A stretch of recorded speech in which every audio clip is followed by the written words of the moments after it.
There are many advances in the way in which we image tumors. Simply, we start off with things like chest x-ray, plain x-rays.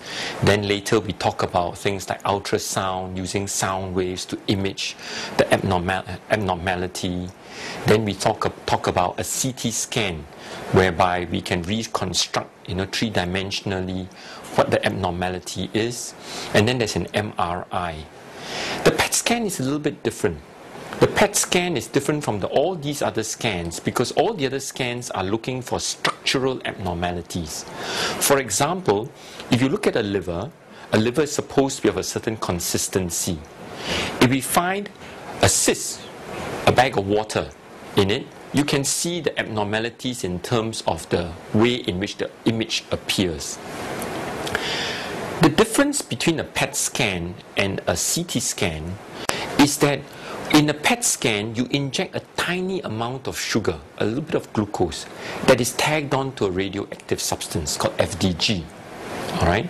And we know that when you have an infection or you have cancer, the tumor or the infection needs to use up glucose. It metabolizes glucose. And therefore, the sugar preferentially will go to these areas and light it up. And light it up like a light bulb.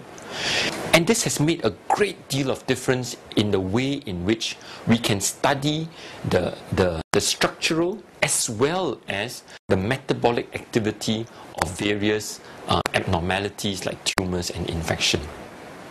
This is a picture of a PET machine. Okay, it looks exactly like a CT scan machine.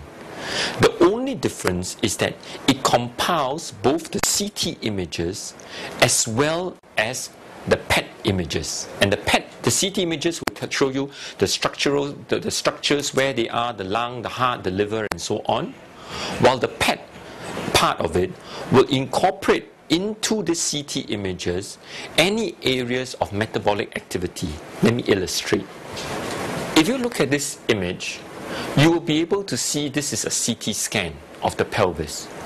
And in this CT scan, you can see all your structures. Okay? You can see these are the two bones, this is the sacrum, these are the intestines inside. You can look at this CT scan and there's no way in which you can tell what the abnormality is. However, when you show the image whereby the FDG has been injected, there's an area of increased uptake and you will be able to know where the cancer is. How is this useful to us? This is useful to us in many ways. The PET scan has really revolutionized the way in which we stage cancers.